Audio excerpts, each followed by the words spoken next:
Hello बच्चों, आज हम बात करेंगे class 10 science chapter number 7 control and coordination की। ठीक है, चेक कर लेना कौन सा चैप्टर है, 7 है या 6 है, जो भी है। हाँ ठीक है, तो आज हम बात करेंगे ह्यूमन ब्रेन की। किसकी? लास्ट टाइम हमने ह्यूमन ब्रेन में 3 पार्ट पढ़े थे। ठीक है, ह्यूमन ब्रेन, इसके 3 पार्ट पढ़े थे हमने, फर्स्ट, सेकंड और थर्ड। ठीक है, पहला जो पार्ट पढ़ा था दैट इज फोर ब्रेन। ठीक है, फोर ब्रेन के बारे में मैंने आपको बताया था।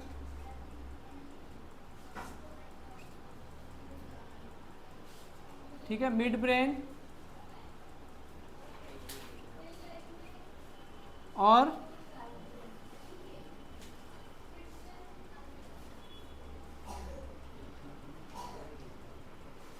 आप ध्यान देना बेटा, सबसे पहले जो फोर ब्रेन है वो सबसे बड़ा पार्ट होता है दिमाग में, यानी कि ब्रेन का सबसे बड़ा पार्ट होता है फोर ब्रेन। बुक है आपके पास? दिखाओ, बुक दिखाओ, दिखाओ।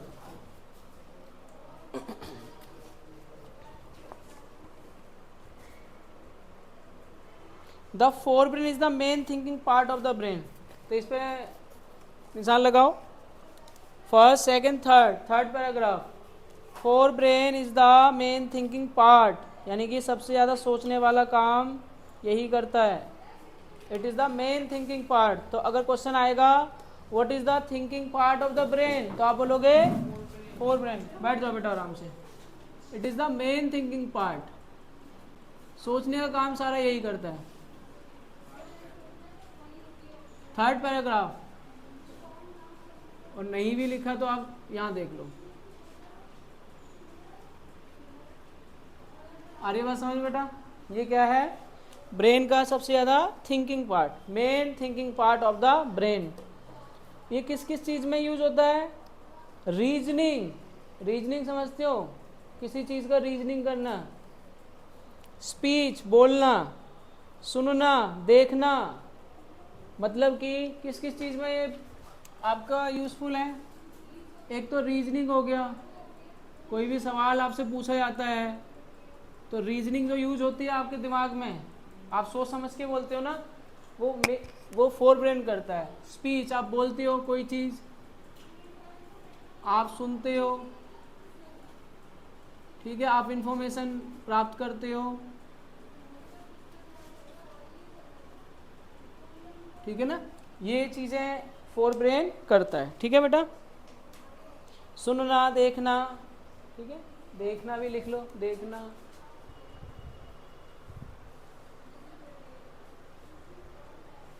क्योंकि जो आप देख रहे हो वो इन्फॉर्मेशन भी कहाँ कलेक्ट होगी? फोर ब्रेन में। ठीक है बेटा, तो क्या बोला मैंने? Fore brain. अब इसमें कौन कौन से एरिया होते हैं वो भी सुन लो। एक आपको अपने जो डायग्राम देखो एक बार ब्रेन का, आपको ये डायग्राम दिख रहा है, और यहाँ पे एक वर्ड आपको मिलेगा सेरेब्रम। सेरेब्रम दिख रहा है? यहाँ होता है सेरेब्रम, बेटा दिख रहा है सेरेब्रम? सेरेब्रम में पेंसिल से लिख दो, it is the main thinking part. मतलब फोर ब्रेन का, फोर ब्रेन तो है लेकिन फोर ब्रेन में जो सेरेब्रम है, this is the main thinking part.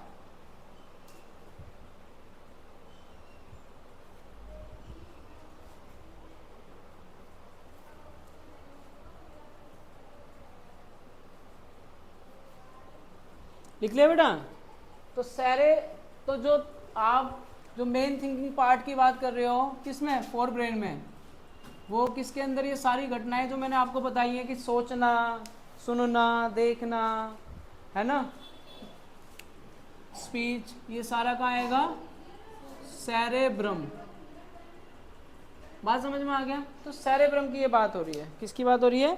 Cerebrum की बात। ठीक है, आप इंटेलिजेंट हो या नहीं हो, ये सारा का सारा सेरेब्रम बताएगा आपको। ठीक है, तो it has a region which receive sensory impulse. देखो यहाँ पे क्या लिखा है, मैं आपको पढ़ के बता रहा हूँ। This is the third paragraph. It has region which receive sensory impulse. Sensory impulse समझते हो? आपने किसी चीज़ को टच किया, आपने किसी चीज़ को स्मेल किया, आपने टेस्ट किया, ठीक है ना, तो ये सारे के सारे जो इम्पल्स आएंगे न्यूरॉन्स के थ्रू, वो ये मिड ब्रेन जो फोर ब्रेन है वो रिसीव करता है। और उसमें भी कौन सा? ये cerebrum. From various receptor separate area of the forebrain are specialise for hearing, smell, sight. तो जो भी सेंसरी ऑर्गन्स हैं, आप स्मेल कर रहे हो, अगर आपका फोरब्रेन काम नहीं करेगा तो आप स्मेल नहीं कर पाओगे, ठीक है ना। They are separate area of associate with where the sensory information is interpret by putting it together with information from other receptor as well as with information that is already stored in the brain। अगर ऐसा होता है ना कि अगर आपने मान लीजिए कभी कभी कोई गर्म चीज़ खाई है या चाय पी है, तो अगली बार आपके पास चाय आएगी ना तो आपको लगेगा गर्म है ये, क्योंकि ऑलरेडी कोई ना कोई इन्फॉर्मेशन वहाँ पे क्या है, स्टोर है। तो वो पहले से जो इन्फॉर्मेशन स्टोर है, ऐसा है कि किसी भी चीज़ को हम पता लगाते हैं, सिर्फ ये नहीं कि हमने उसको टच करके पता लगाया। जैसे गिलास लेके आया मैं ठंडे पानी का, तो उसके आसपास बर्फ जमी होगी, तो आप देख के भी तो पता लगा सकते हो ठंडा है। देख के, सिर्फ टच करके नहीं पता लगाओगे, देख के ही पता लगाओगे। आपको पानी की ठंडी बोतल आराम से पता चल जाएगी। पानी की जब भी ठंडी बोतल आती है ना, वो थोड़ी थोड़ी ट्रांसलूसेंट नहीं होती, ट्रांसपेरेंट नहीं होती, उसको वो पानी की एक लेयर चढ़ जाती है, आप समझ जाते हो बोतल जो है ठंडी है। और एकदम सिंपल बोतल है ये है, अब इसमें कोई लेयर नहीं है, पता चल जाएगा नॉर्मल वाटर है। लेकिन अगर पानी अगर इसमें होता, मतलब ठंडा पानी होता, तो यहाँ पे क्या होते हैं, इसके पानी के ड्रॉपलेट्स होते। तो मुझे देखकर ही पता चल सकता है कि पानी ठंडा है या नहीं है। तो ये सारी की सारी इंफॉर्मेशन एक साथ क्या होती है, कलेक्ट होती है, कहाँ पे, फोर ब्रेन में, ठीक है। Based on the information that is already stored, हमारे दिमाग में कई सारी इंफॉर्मेशन पहले से ही स्टोर है, ध्यान रखना, ठीक है। बचपन से सीखते आ रहे हैं, बचपन से सीखते आ रहे हैं। Based on all this a decision is made about how to respond and the information is pass on to motor area. Motor area का क्या मतलब है, मोटर एरिया ऐसा एरिया जहां हमें रिस्पॉन्स करना है। तो ये मेरा ये हाथ है, ये मोटर एरिया है, क्योंकि इसी तो मूव करूंगा। मोटर का मतलब इस तरीके से मसल्स जो मूव करेगी, तो motor area. Pass on the motor area which control the movement of voluntary muscles. Voluntary muscles जिस मसल्स के ऊपर आपका कंट्रोल है, दैट इज वॉलंटरी मसल्स। और ऐसी मसल जिसका कोई कंट्रोल नहीं है उसको बोलेंगे इनवॉलंटरी मसल्स। जो हार्ट की मसल है वो इनवॉलंटरी हैं, आप रोक सकते हो हार्ट को धड़कना। आपको छींक आ रही है, उसको रोक सकते हो। आपकी आंखों की जो आइरिस है और वो कम ज़्यादा हो रही है, उसको रोक सकते हो, वो इनवॉलंटरी है, आप उनको रोक नहीं सकते। मैं अपने हाथ को आगे पीछे कर सकता हूँ, वो वॉलंटरी है। For example our leg muscles, however certain sensation are distinct from seeing और hearing. How do we know that we have eaten enough. हमारा पेट भर गया, ये कैसे पता चलता है? तो मैंने बताया ना, पेट में भी एक न्यूरॉन्स होता है जो कि भूख से जुड़ा रहता है। जैसे हम खाएंगे, जैसे हम फैट वगैरह खाएंगे, तो वो हमें एक इन्फॉर्मेशन भेजेगा कि हमारा पेट जो है भर गया। लेकिन कभी कभी क्या होता है, किसी ने नशा कर लिया, किसी ने ड्रिंक किया है, किसी ने अल्कोहल लिया है, तो उसका वो न्यूरॉन काम नहीं करता। तो लोग नशे में बहुत ज़्यादा चीज़ें खा लेते हैं। जिसने भांग पी ली, फिर वो लगातार खाता ही जाएगा, खाता ही जाएगा, खाता ही जाएगा, ज़्यादा खा लेगा, उसे पता भी नहीं चलेगा। क्यों? क्योंकि उसका वो न्यूरॉन जो है काम नहीं कर रहा। कभी कभी अगर वो न्यूरॉन काम नहीं करेगा, आपके साथ भी अगर कोई न्यूरॉन काम नहीं कर रहा है, तो आप हद से ज़्यादा खा लोगे या हद से ज़्यादा पानी पी लोगे, आपको पता ही नहीं चल रहा। समझ रहे हो ना? कभी किसी को कोल्ड हो रहा है तो स्मेल करने की शक्ति या टेस्ट करने की पावर ही चली जाती है, ये मीठा है या खट्टा है या नमक है या नहीं है, ठीक है, आपको पता ही नहीं चलता कि नमक है या नहीं है। Because of A centre associate with hunger, ठीक है, which is a separate part of our fore brain. एक बार स्टडी करो, मैं 1 मिनट के लिए आता हूँ।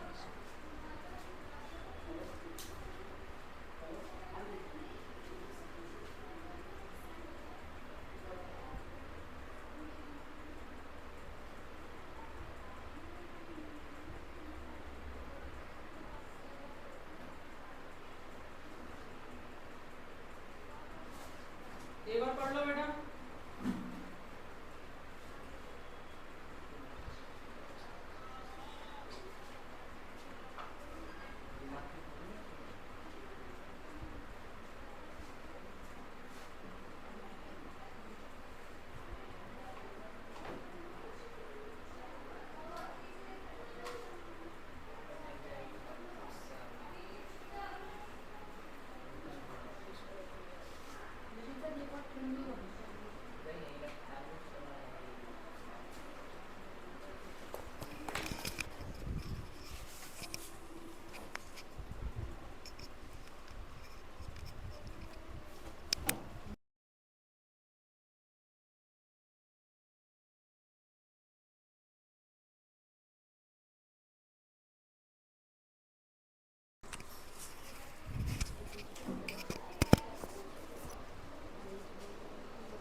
गैलरी चेक करना आज। हेलो, ठीक है। अच्छा, तो ये मैंने किसके बारे में बताया बेटा? फोर ब्रेन के बारे में। तो फोर ब्रेन आपको समझ में आ गया, ठीक है? फोर ब्रेन समझ में आ गया बेटा आपको? हेलो, ठीक है, ओके। तो आपसे कोई पूछे कि मैं देख रहा हूँ, सुन रहा हूँ, मेरे को भूख लग रही है ना, मेरे को जलन महसूस हो रही है, जो भी सेंसरी ऑर्गन्स हैं वो सारा काम किसका है? फोर ब्रेन का। किसी कोई डाउट, कोई क्वेश्चन? तो आप एक काम करो, आप एक बार लिख लो कि कौन कौन से पार्ट हैं इसके पास।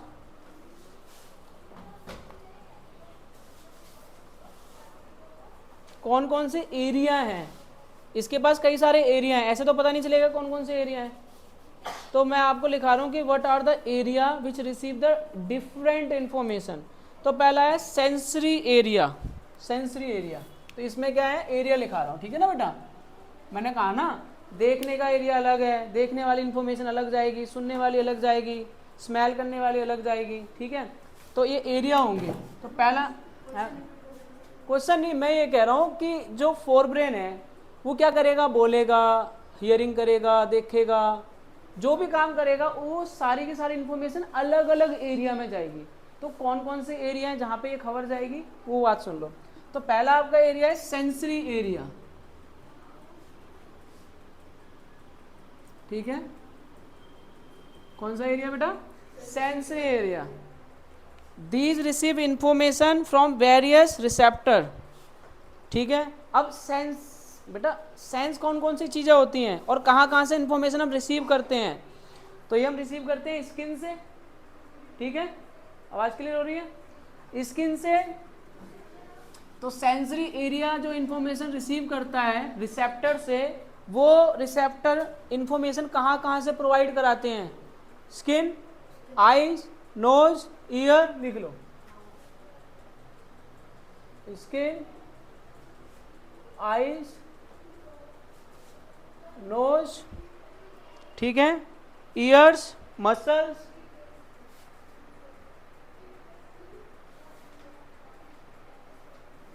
ठीक है?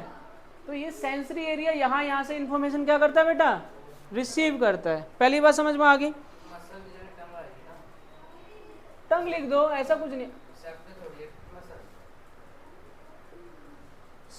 मसल्स कुछ इंफॉर्मेशन प्रोवाइड नहीं कराएगी।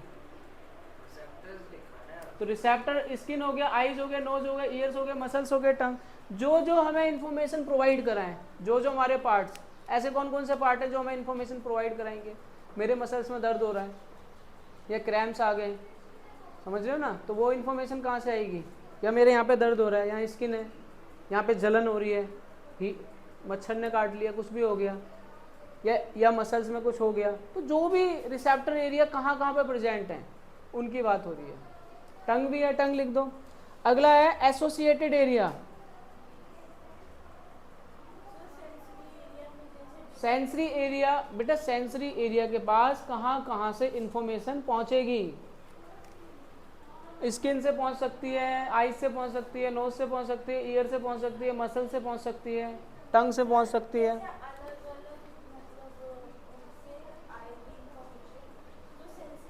वो सेंसरी एरिया के पास जाएगी ना, वो सारी की सारी एक, ये ब्रेन दिख रहा है, इस ब्रेन में एक सेंसरी एरिया होगा, वो सारी का सारी इंफॉर्मेशन इस सेंसरी एरिया के पास जाएगी।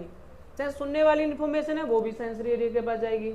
अब ऐसा थोड़ी ना कि मुझे भूख लग रही है वो वाली खबर सेंसरी एरिया के पास जाएगी, वो कहीं और जाएगी। तो सेंसरी एरिया के पास कौन सा मिनिस्टर जो होते हैं तो उनका अलग अलग डिपार्टमेंट होता है ना, एजुकेशन मिनिस्टर अलग है, हेल्थ अलग है, फाइनेंस मिनिस्टर अलग है, होम मिनिस्टर अलग है। तो कोई भी अगर पैसे की बात है वो फाइनेंस मिनिस्टर के पास भेजेंगे, एजुकेशन मिनिस्टर के पास थोड़ी ना वो बात जाएगी। तो बात हो रही है कि भाई फाइनेंस मिनिस्टर के पास कौन कौन से इश्यू या कौन कौन से मुद्दे जाएंगे। तो ऐसे ही सेंसरी एरिया के पास कौन कौन से इंफॉर्मेशन जाएगी, कहाँ कहाँ से जाएगी, तो इन 4-5 चीज़ों से जाएगी। अगला है मोटर एरिया। मोटर एरिया मैंने क्या बताया कि कुछ मसल्स होती हैं, कुछ ग्लैंड्स होती हैं, जहां हम इंफॉर्मेशन को क्या करते हैं, भेजते हैं। तो इंफॉर्मेशन कहाँ से भेजेंगे? इंफॉर्मेशन भेजेंगे मोटर एरिया से। रिसीव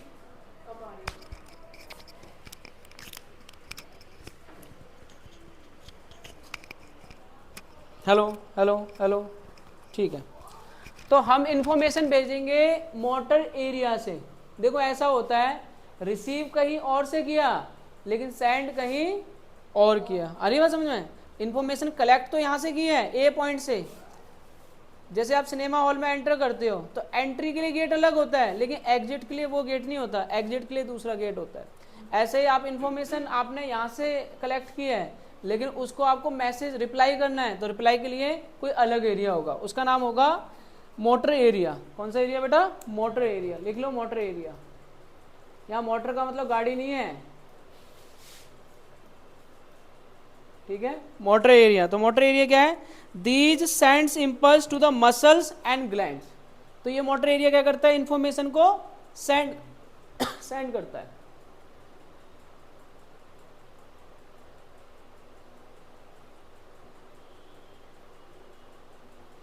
किसको सेंड करता है ये? मसल्स और ग्लैंड्स को। एक चीज मैं आपको बताता हूं, जब आपको कभी डर लगता है तो उस समय एक हार्मोन्स रिलीज होता है, एड्रेनलिन ग्लैंड से एड्रेनल हार्मोन्स रिलीज होता है। वो क्या करता है? आपके अंदर एनर्जी को बढ़ा देता है ताकि आप उसको रिस्पॉन्ड कर सको सिचुएशन को। कभी हुआ है कि कभी आपने ऐसे किसी ने आपको डरा दिया तो आपको एक झटका सा लगा, आपको लगा कि पता नहीं कुछ फ्लो हुआ हमारे उसमें, तो ये क्या करता है? ये ग्लैंड्स को क्या करेगा? ग्लैंड्स को बोलेगा भाई आप हार्मोन्स रिलीज करो, क्योंकि इसको हार्मोन्स की जरूरत है। तो वो कौन मैसेज भेजेगा? Motor area. कौन सा एरिया बेटा? Motors area. अगला है all factory lobes. All factory lobes, all factory लिख लोगे।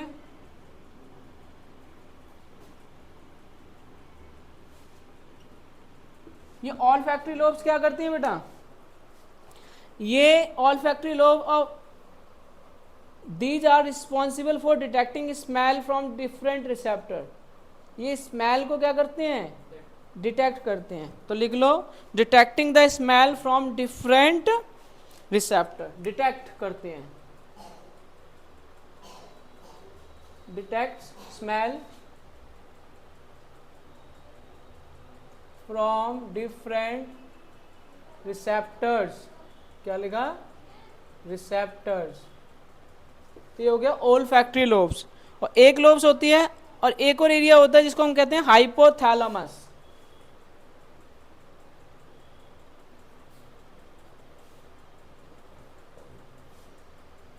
अब ये सारे के सारे पार्ट किसके हैं बेटा? फोर ब्रेन के हैं। फोर ब्रेन, ठीक है ना। फोर ब्रेन में भी cerebrum. This part control the body temperature, eating, drinking. ये बॉडी टेम्परेचर को कंट्रोल करता है। किस चीज को कंट्रोल करता है? Controls the body temperature, body temperature, body temperature.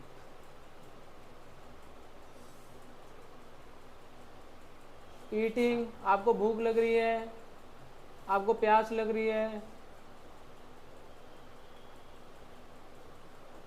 ये सारी की सारी चीजें कौन डिटेक्ट करेगा? हाइपोथैलेमस, ठीक है। तो ये सारे के सारे पार्ट किसके हो गए? आपके फोर ब्रेन के, ठीक है ना।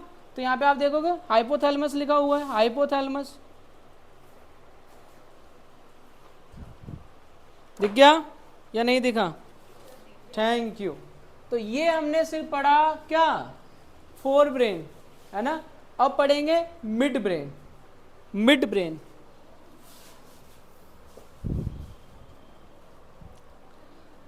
अब देखो इसमें क्या लिखा है। यहाँ ये वाला पैराग्राफ पढ़ो, ये वाला बेटा, ये वाला पैराग्राफ लास्ट वाला। ये मतलब जस्ट ब्रेन से नीचे वाला पैराग्राफ है जिसमें कि लिखा हुआ है कि let us look at the other use of word reflex that we have talked about in introduction. Our mouth waters when we see food we like. मनपसंद खाना देखेंगे मुंह में पानी आ जाएगा। Our heart beats without our thinking about it. हमारी जो heart है वो बीट कर रहा है बिना सोचे समझे।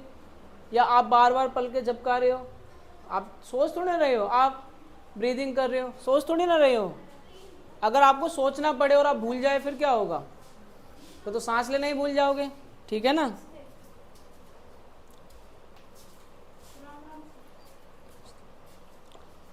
Do we have to think about remember to breathe और digest food?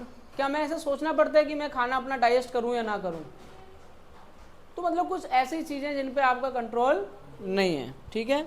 So in between the simple reflex action like change in the size of the pupil, pupil का साइज छोटा बड़ा होता है लाइट में, and the thought out action such as moving a chair, there is another set of muscle movement over which we do not have any thinking control.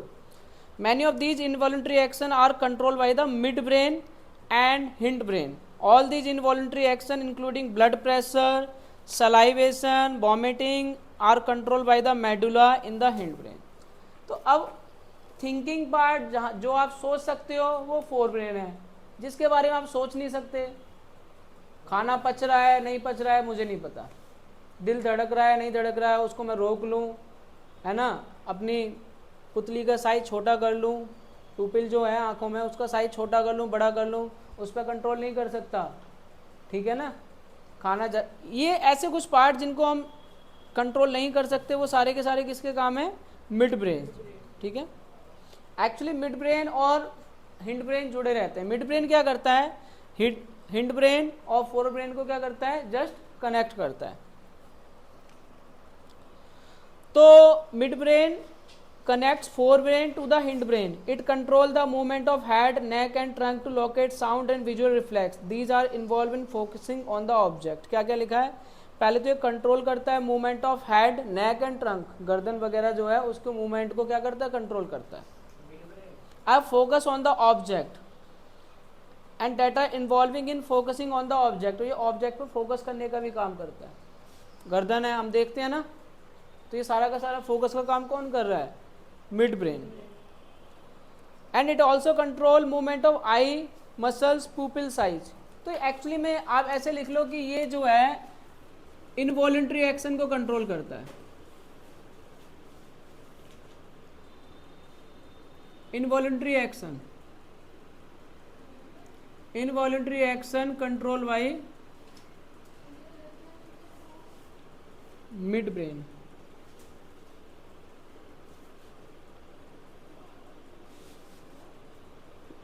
और it connect fore brain and hind brain.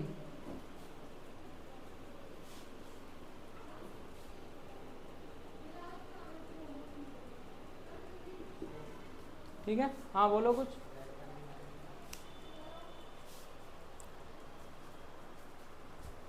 अब hind brain में भी कुछ part होते हैं, वो सुनना ध्यान से। इसके अंदर 3 पार्ट होते हैं, आपको दिख रहा होगा। पहला दिखेगा आपको पॉन्स, मेड्यूला और सेरिबेलम। दिख रहा है बेटा बुक में? पॉन्स दिख रहा है, पॉन्स, मेड्यूला और cerebellum.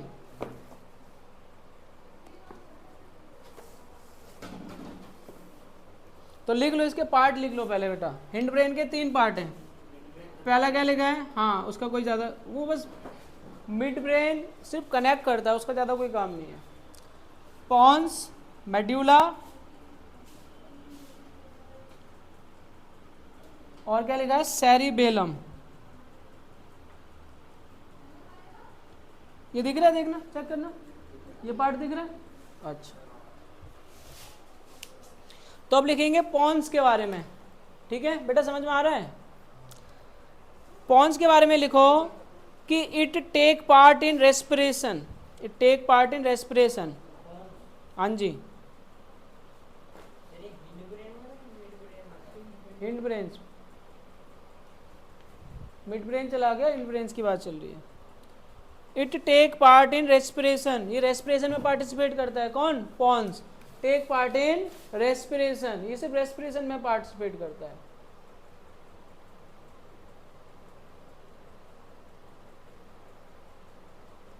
Take part in respiration.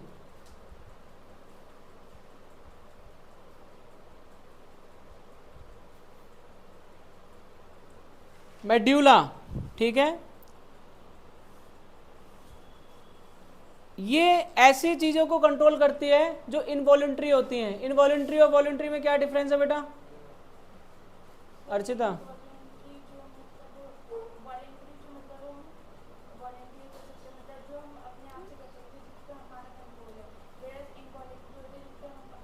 जिन पर हमारा कंट्रोल है वो वॉलंटरी, कहते हैं वॉलंटियर, जो अपने आप करें काम, स्वयं सेवक। और इनवॉलंटरी मतलब जो हम काम अपने आप नहीं कर सकते, जो हमारे कंट्रोल में नहीं है। तो क्या क्या चीज़ें हमारे कंट्रोल में नहीं है? ब्रीदिंग, ब्लड प्रेशर, ठीक है ना, वॉमिटिंग, सलाइवेशन। तो पहले ये चीज़ें लिख लो, कौन कौन सी? ब्लड प्रेशर, सलाइवा निकलना, पानी आना, मुंह में पानी आना, रसगुल्ले को देख के मुंह में पानी आ गया। अब इसको कैसे कंट्रोल करोगे आप? है कि नहीं? अभी गोलगप्पे ले आएँ और उसमें कुछ डाल दें और आपके सामने थाली सजा दें, बस खिलाएं ना। अभी खीरा ले आएँ, नींबू निचोड़ दें, नमक डाल दें, आपके सामने ले आएँ, फिर देखो अपने आप ही सलाइवा आएगा। अभी बोलते ही सलाइवा आ गया।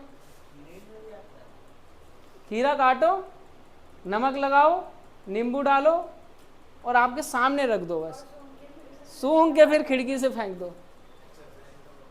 लखनवी अंदाज। गोलगप्पे लेके आओ, है ना, उसमें छोले डालो, आलू डालो, है ना, गोलगप्पे का पानी लेके आओ और ऐसे ले जाके फेंक दो। ठीक है भाई? ढोकला लेके आओ, ढोकला, है ना, और पोहा लेके आओ, जलेबी लेके आओ। नहीं, फेंकना नहीं है, किसी को दे दो, खाने वाले को। रबड़ी लेके आओ, रबड़ी जलेबी लेके आओ। हाँ, लाया था। तो ऐसी ऐसी चीजें जो सुनते ही इमेजिन करो थोड़ा अच्छा खाना। बिरयानी लेके आओ, नींबू के 4-5 टुकड़े कर दो, है ना, थोड़े थोड़े पीस लगा दो। खीर लेके आओ, कुछ ऐसी चीजें जिससे समझ जाओ आप क्या हो सकता है। नींबू का अचार ले आओ, आम का अचार ले आओ, मिर्च का अचार ले आओ। सो रहा है? कुछ नहीं हो रहा? मन में कुछ नहीं आ रहा? पहले हुआ था तो आपने वो गाला किया। अच्छा, चलो ठीक है। चलो जी, ये हो गया ब्लड प्रेशर, वॉमिटिंग,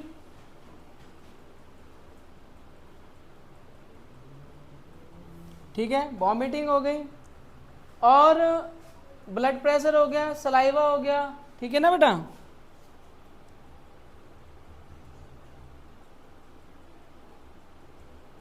बैठ जाओ, आओ। तो इन चीजों को, या ब्रीदिंग हो गया,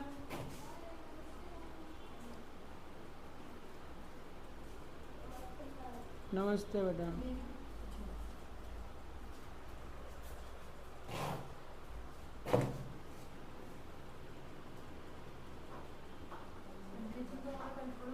हमारे कंट्रोल में कब तक है? तुम कितनी बार कंट्रोल कर सकते हो ब्रीदिंग को? कितनी बार कंट्रोल कर सकते हो आप? कर सकते हो कंट्रोल? आ रही है आवाज? एकदम नहीं, मैं ब्रीदिंग की बात नहीं कर रहा, मैं अभी आवाज की बात कर रहा हूँ। अरे क्या आप 24 सो जाओ फिर क्या होगा? फिर कंट्रोल कर लोगे ब्रीदिंग को? तो ब्रीदिंग एक ऐसा प्रोसेस है, नेचुरल चलता रहता है, ठीक है ना? तो ये सारा का सारा काम कौन करेगा? मेड्यूला। ठीक है बेटा? डाइजेशन। इसके बाद लिखो, अभी आता हूँ उस पर, सेरिबेलम। सेरिबेलम, ये रहा सेरिबेलम, दिख रहा है बेटा? सेरिबेलम चेक करना एक बार। सेरिबेलम कौन कौन से काम करेगा? It control the coordinate different muscular action. आप साइकिल चला रहे हो, आगे देख रहे हो, पैडल भी मार रहे हो, तो इसमें 2 काम हो रहे हैं। आप आगे भी देख रहे हो, आप हैंडल भी संभाल रहे हो, आप पैर भी चला रहे हो, तो इसमें 3 काम हो रहे हैं, देखना, हैंडल संभालना, पैर भी चलाना। तो ऐसे काम जिसमें कोऑर्डिनेशन होता है वो काम करता है सेरिबेलम। कोऑर्डिनेशन समझते हो? मतलब 2 या 2 से ज़्यादा लोगों का कोऑर्डिनेट होना, सहयोग करना। तो जितने भी कोऑर्डिनेट के काम होते हैं,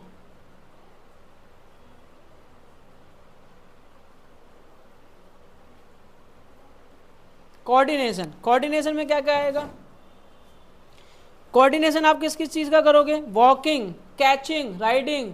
जब आप कैच करते हो, क्रिकेट में कैच करते हो, तो कैच आप जब तक नहीं कर पाओगे जब तक आपके पैरों का कोऑर्डिनेशन ना हो, हाथ का और आंख का ना हो। क्योंकि आपको जब कैच करना होता है ना, तो आपको ऊपर देखना पड़ता है, लेकिन भागना सीधे पड़ता है। आप ऐसे नहीं पहले मैं भाग लूं फिर पता चला बॉल पीछे रह गई, तो बॉल को देखना पड़ता है और बॉल को देखने के साथ साथ आपको क्या करना पड़ता है, मूव करना पड़ता है। तो वहाँ पे क्या आ गया, कोऑर्डिनेशन। साइकिल चला रहा हूँ, बाइक चला रहा हूँ, उसमें क्या चाहिए, कोऑर्डिनेशन। कई लोग क्या करते हैं जब नया नया सीखते हैं वो पैडल पे ध्यान देते हैं, सामने ध्यान नहीं देते, फिर गिर जाते हैं। या ऐसे होता है तो उनका पैडल से पैर निकल जाता है, फिर वो नीचे देखते हैं, फिर वो उनका बैलेंस बिगड़ जाता है। तो इन सारी चीज़ों में क्या है, कोऑर्डिनेशन की जरूरत है। आप कई बार ऐसे काम करते हो ना जिसमें कोऑर्डिनेशन की जरूरत है, ठीक है। कई बार क्या होता है, जो दर्जी होते हैं, टेलर होते हैं, वो लगातार पैर से मशीन चला रहे हैं या ऐसे चला रहे हैं, ठीक है ना, और एक हाथ से वो देख भी रहे हैं। तो इन सब में क्या है, कोऑर्डिनेशन का काम चल रहा है। आपने किया है कभी कोऑर्डिनेशन का काम? साइकिल तो सबने चलाई होगी, तो उसमें कोऑर्डिनेशन का काम है। आपने कैच किया होगा, वो भी कोऑर्डिनेशन का काम है। और कोई दूसरा कोऑर्डिनेशन का काम? चलो ठीक है, कोई नहीं, बहुत सारे कोऑर्डिनेशन के काम होते हैं, ऐसी बात नहीं है, हैं? सॉरी, गाने सुनते सुनते काम करना, ये भी कोऑर्डिनेशन का काम है। गाने भी सुन रहे हैं तो वो एक काम हो गया सुनने का, फिर दूसरा काम भी कर रहा है। अच्छा ठीक है, तो इसमें आप लिख लो वॉकिंग, चलना। चलना भी एक क्या है, कोऑर्डिनेशन का काम है, ठीक है। छोटे बच्चे चल नहीं पाते, कोऑर्डिनेट नहीं होता उनका, कोऑर्डिनेट वही कर सकता। शराबी चल नहीं पाता, उसका पैर कहीं जाता है, वो कुछ और पकड़ता है, चीज़ें कहीं और नज़र आती हैं, हैंड आई कोऑर्डिनेशन नहीं होता। क्रिकेट में कहते हैं ना हैंड आई कोऑर्डिनेशन होना चाहिए, पैर बिना आगे लिए ऐसे चौका मार देते हैं, क्योंकि उसकी आंखें देख रही हैं और बैट चल रहा है, पैर नहीं चल रहे। सहवाग है वो, बस पैर यहीं पे है, वो ऐसे वो ले गया, ठीक है ना, बैट ले गया, वो क्या है, हैंड आई कोऑर्डिनेशन कहते हैं उसे। नहीं तो आपको क्या करना पड़ेगा, आपको वहां तक जाना पड़ेगा, बॉल को देखना पड़ेगा, फिर बैट चलाना पड़ेगा। आपके लाइन ऑफ साइट में रहता है ना अगर बॉल, तो आपको दिखती है। अब बॉल उधर है, आपको दिखेगी कैसे? तो आपको क्या करना होता है, उसको बॉल को देख के हिट करना पड़ता है। जो लोग क्रिकेट खेलते हैं वो इस चीज़ को समझेंगे। बॉल को दो तरीके से आप, या चलो छोड़ो बॉल, इसका छोड़ो, आप बैडमिंटन खेलते हो, बैडमिंटन में जो अगर वो आ रहा है, शटल आ रहा है, तो आप उसको मार सकते हो, ऐसे मार सकते हो, लेकिन उधर आ रहा है तो उसके लिए फिर हैंड आई कोऑर्डिनेशन चाहिए। हर कोई नहीं खेल पाता इस चीज़ को, मैं नहीं खेल पाता। हाँ इधर जाए या इधर आ रहा है तो कोई ऐसे मारते हैं शॉट, उसमें भी हैंड आई कोऑर्डिनेशन है। बहुत ज़्यादा दिमाग चाहिए कि वो ऐसे आ रहा है, फिर मैं हाथ कैसे चलाऊं, या कोई कोई तो ऐसे पीछे देखता है ऐसे मार देता है, ऐसे पीछे देखता है ऐसे मार देता है, उसे पता है कि वो कहाँ आ रहा है, उसे पता होना चाहिए। तो ये काफ़ी दिमाग के खेल होते हैं। फुटबॉल भी है, क्रिकेट भी है और बैडमिंटन भी है, ठीक है ना। शतरंज जो है वो दिमाग का खेल है, उसमें हैंड आई कोऑर्डिनेशन नहीं चाहिए, उसमें दिमाग चाहिए। लेकिन बैडमिंटन है, क्रिकेट है, फुटबॉल है, ये क्या है, हैंड आई पैर सारे के सारे कोऑर्डिनेशन है ना। तो जो भी कोऑर्डिनेशन के काम हो रहे हैं, वॉकिंग है ना, इसके अलावा ड्रिंकिंग, आपको और भी जो काम करने हैं, ईटिंग,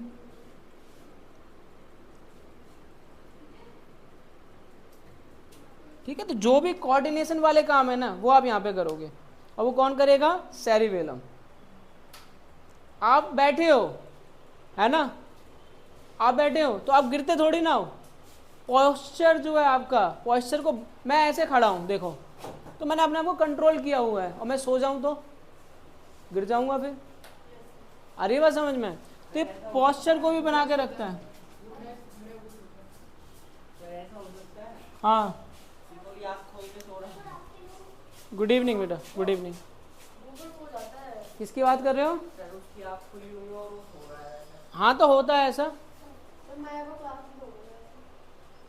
तो कोई, मैं क्या कह रहा हूँ, जब किसी इंसान, छोटा बच्चा है वो खड़ा नहीं रह सकता ना, 1 साल से छोटा है वो खड़ा नहीं रह पाता क्योंकि उसका कोऑर्डिनेशन नहीं है। अरे ऐसा होता है ना, हम ऐसा, अगर मैं चाहूँ तो मैं टेढ़ा भी खड़ा हो सकता हूँ कुछ देर के लिए टेढ़ा भी खड़ा हो जाऊँगा, क्योंकि मैं अपने आप को कंट्रोल कर सकता हूँ। शराबी खड़ा हो जाएगा, शराबी एक पैर पर खड़ा हो जाएगा ऐसे 1 मिनट के लिए, है सीधा खड़ा हो जाए वो भी बड़ी बात है, वो ऐसे ऐसे हिलता रहेगा। अब मैं एक पैर पर खड़ा हो गया अपने आप को, हो सकता है 1 मिनट कंट्रोल कर लूँ, 2 मिनट भी कंट्रोल कर लूँ। तो ये क्या दिमाग की बात है। मैं अगर आंख बंद कर लूँगा तो ज़रूर गिर जाऊँगा। देखो क्यों नहीं। तो आप बंद करने से खड़े रहना ना। हाँ आओ, आप आंख बंद करनी है और आपको एक पैर पे खड़ा होना है। आ जाओ, वहीं खड़े हो जाओ आप, आंखें बंद कर लो। और नहीं नहीं, आंखें बंद नहीं, रहने दो, बैठ जाओ, ये बाद में प्रैक्टिकल करेंगे। बाद में नहीं, गिर जाओगे, फायदा क्या है।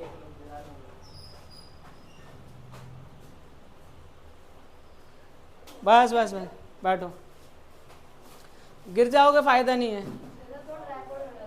है ना, वही मैं कह रहा हूँ। तो आपको क्या करना है, जो भी आपके बैलेंस करने का काम है, कोऑर्डिनेट करने का काम है। देखो मैं कोऑर्डिनेट कर सकता हूँ, मेरी आंखें खुली, आंखें बंद है ना, फिर मेरे को पोजीशन का नहीं पता कि मैं इधर जा रहा हूँ या इधर जा रहा हूँ, गिर सकता हूँ तुरंत। तो इसका अरे तुम समझ ही नहीं रहे बात को। कोऑर्डिनेशन का मतलब ही नहीं समझे। कोऑर्डिनेशन का मतलब जब 2 या 3 या इससे ज़्यादा चीज़ों का आप यूज़ कर रहे हो, आप देख भी रहे हो, पहली चीज़ आंख यूज़ हो गई, दूसरा मेरा पैर यूज़ हो गया, तभी तो कोऑर्डिनेशन कह रहे हो इसको। आंख बंद कर लो, आंख का यूज़ खत्म, अब मैं कैसे कोऑर्डिनेशन कर पाऊंगा। तो जहाँ पे 2 या 2 से ज़्यादा आपके पार्ट्स यूज हो रहे हैं उसको हम बोलेंगे कोऑर्डिनेशन। आ रही बात समझ में बेटा। बहुत से लोग तो आंख बंद करके रस्सी पे चल लेते हैं। प्रैक्टिस होता है ना, बार बार उनका तो प्रैक्टिस है, वो सेम चीज़ें कर रहे हैं, दिमाग ट्रेन हो गया ना, वो इन्फॉर्मेशन कलेक्ट हो गई। आप चल लोगे रस्सी पे, उनको पता है ना रस्सी आ रही है ऐसे, वो ऐसे ऐसे रस्सी पे जाएंगे। किसी और रास्ते पर चलाएं तो शायद ना चल पाए, अगर रास्ता ऐसा ऐसा हो तो उन्हें पता ही नहीं, उनके दिमाग में इन्फॉर्मेशन ही नहीं है। समझ रहे हो ना बात को। बात तो इन्फॉर्मेशन की है ना। आप अपने घर पे आंख बंद करके भी चल सकते हो, आपको पता है हमारा फ्रीज कहाँ पर है, बटन कहाँ पर है, आप अपने आप ही ऐसे जाएगा, हाथ अपने आप बटन दबा देगा, बंद कर देगा। आपको इन्फॉर्मेशन स्टोर हो गई ना, यहाँ का तो पता है। अब एक ऐसी जगह जहाँ का आपको ना पता हो, फिर क्या करोगे। तो दिमाग में काफ़ी हद तक इन्फॉर्मेशन स्टोर रहती हैं, हमें ज़्यादा समय तक वो चीज़ें देखनी नहीं पड़ती, हम बिना देखे भी बता देते हैं कि ठीक है। अगला क्वेश्चन, हाँ जी आगे चलते हैं, बोलो। अभी रुको, देखते हैं। इतना समझ में आया कि नहीं आया बेटा। तो किस किस की बात हमने कर ली, फोर ब्रेन की बात कर ली, मिड ब्रेन की बात कर ली और हिंड ब्रेन की बात कर ली। और हिंड ब्रेन में भी हमने पता कर लिया कि अगर किसी को साइकिल चलाना है तो वो कौन सा यूज होगा। तो अगर साइकिलिंग कर रहा है कोई व्यक्ति या चल रहा है तो वहाँ सेरिबेलम, कोऑर्डिनेशन जहाँ वर्ड यूज हो जाए ना, कोऑर्डिनेशन, वहाँ पे आप सेरिबेलम की बात करेंगे। जहाँ आप खाली इनवॉलेंट्री एक्शन हो रहे हैं, breathing, blood pressure, vomiting, saliva, breathing, ये सारी चीज़ें यहाँ पे आप क्या यूज़ कर रहे हो, मेड्यूला। ठीक है। और इसके अलावा हमने क्या पढ़ा, ह्यूमन ब्रेन में सेरिब्रम, और इसमें कौन कौन से एरिया पढ़े हमने, sensory area, motor area, olfactory area, hypothalamus. इतनी बात किसको समझ में नहीं आई बेटा, आई बात समझ में। ठीक है, नेक्स्ट पार्ट कौन सा रहता है बेटा, नेक्स्ट पार्ट रहता है हमारा इसके बाद इमीडिएट, इसके बाद हम पढ़ेंगे प्लांट्स की बात करेंगे। हाँ, और प्लांट्स के बाद हम करेंगे हार्मोन्स इन एनिमल। इन दोनों को हम एक क्लास में ख़त्म करेंगे नेक्स्ट क्लास में। ठीक है, तब तक के लिए थैंक यू। ठीक है बेटा।